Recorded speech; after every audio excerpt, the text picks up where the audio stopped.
मु ओडिशा राज्य श्रमिक समवाय समिति लिमिटेड रो संपादक अच्छी मो ना श्यामलाल प्रधान। प्रशंसा एकता मंच देखु एकता मंच मु आज भुवनेश्वर टाउन उपर देखी बहुत खुशी। जो कमिटी अच्छी कमिटी सागर बसबी आज मत अतिथि हिसाब से ये डाकी मु जाना पाइली जे कि गोटे बस्ती रे भी भुवनेश्वर एत बड़ टाउन रो बस्ती रे भी एकता मंच एति भितर भितर संपर्क देखिक मत खुशी लगिगला। मु भी चाहूँगी जे यही एकता मंचर जो कमिटी अच्छा सागर बसिक जो मैंने कि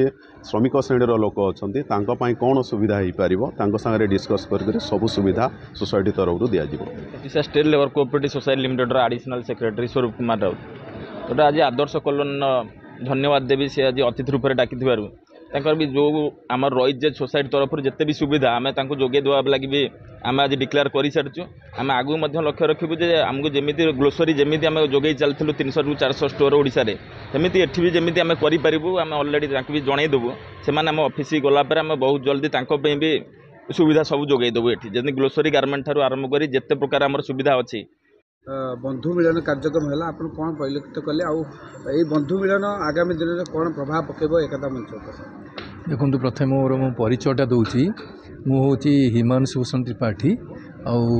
Saint Xavier's group of schools रो एग्जीक्यूटिव डायरेक्टर अच्छी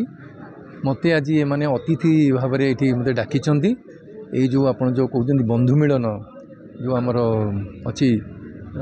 एकता मंच जो बंधु मिलन आज हो मु विश्वास करिपाउनी एमानकर मन एते उच्च कोटीर आ कौन कहबी ताकू कौन सी भाषा रे प्रकाश करवा मो पक्षर असंभव बोली मु भावुची। एते सुंदर मन नहीं से समस्ते एकाठी होती आउ किछि सोसाइटी रो किछि भल काम करिया पई से माने भाभी जो जिनसटी खाली एतिकी भगवान को पारे प्रार्थना करी से भगवान भलरे रखंतु और तांकर जो मन अच्छी जो मन अच्छी से मन नहीं से आगे चलतु यार उत्तरतर उन्नति हो आउ समस्त को मुझे कहि से प्रकृत में समस्त हृदय सहित सहयोग करूँ देखिए से बहुत किसी करें आम सोसाइटी जो मैंने कि बहुत लोक अच्छा कथा कहती कि प्रकृत में कार्य करती ना किंतु एमाने कथा कहते एवं कार्य करुँच मु केते बड़ी जिनस देखी आज जो से समस्त को डाकिक जो गोटे बंधु मिलन आयोजन कर प्रकृत में गोटे अति सुंदर जिनस से it is not possible on my part two picture in words the pleasure exactly just what I am getting to my heart. It's not possible to express. Really I am saying this is just I am talking from the bottom of my heart. It is not possible really to express. नमस्कार मो नरेंद्र कुमार विश्वाल एकता मंचर सभापति। आज एमती गोटे उत्सव आयोजन करागला प्रतिभा मान भी आपने सम्मानित कले। देखो आमर 11 नंबर वार्ड जो वार्ड ही 4टी स्लम अच्छी 4टी स्लम गोटे हूँ धीरीकुटी महावीरी गोजबाणी और तिरनाथ 3टा साइक नहीं ए 4टी साइक नहीं आम गोटे एकता मंच गठन कर मंच सहायता आम सब बेले प्रत्येक क्षेत्र में आज माने मेघ बने वर्षा ठूँ आरंभ करते बड़ बड़ दुर्भिक्ष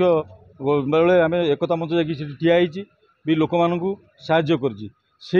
जिनस को आम प्रार्थना करी आम प्रति मुहूर्त एकता मंच गठन कराई प्रत्येक 4टाक साइक नहीं आम एकता मंच गठन करूँ तेणुक आम लोक मानकर को साहाय्य करने आउ आम आज भाईंकर ओडिशा सोसाइटी कोऑपरेटिव संपादक महोदय संगे भी जोगाजोग करूँ किंतु सी भी आमको तांकर साहाय्यर हाथ बढ़ाई जाओ से सार को धन्यवाद देवी। तापर आज गोटे बंधु मिलन कार्यक्रम आम गठन करूँ आम 2 जन आईएएस की आम डाकी तो सार भी हमको एवं जस्ट कथा होती मत कहले आपण काम आरंभ कर दिंतु मुझे मुख्यमंत्री प्रोग्राम रे व्यस्त अच्छी आउ तेणुक आप आरंभ कर दिंतु ठीक अच्छे आप जहाँ मत जिते जो टाइम रे आमको जेकोसी साहाय्य मागे आम से आपको साहाय्य करूँ आप काम प्रोग्राम करूँ। प्रीतिप्सिता पंडा मु गवर्नमेंट हाई स्कूल बेसेस नगर छात्री मु ए वर्ष 10th रे 94% मार्क रखी पास करथिवारो एठी मते सम्मानित करिया पई मानपत्र देवा पई मते एठी डाकी चंती मो मामा मो पिता मातांगर मो गार्डियन टीचर्स मानंगर सपोर्ट एंड मते कॉन्फिडेंस देथिवारो मु एटा हासिल कर परछि मु से मानको ही यार सब देबी नमस्कार मु रुद्रप्रसाद बेरा गवर्नमेंट हाई स्कूल बीएसएस नगर मो छात्र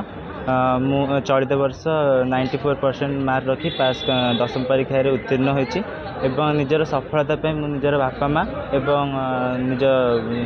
ଗୁରୁଜୀ ଗୁରୁମାଙ୍କୁ ସମ୍ପୂର୍ଣ୍ଣ ଭାବରେ ଉତ୍ତରଦାୟୀ କରିବି ଏବଂ ମୁଁ ଯେତିକି ପରିଶ୍ରମ କରିଛି ମୋ ହିସାବରେ ସେମାନେ ମୋ ଠାରୁ ଅଧିକ ପରିଶ୍ରମ କରିଛନ୍ତି ଆଉ ତାଙ୍କ ପରିଶ୍ରମ ମୋ ମାର୍କ ଦ୍ୱାରା ପ୍ରତିଫଳିତ ହୋଇପାରିଛି।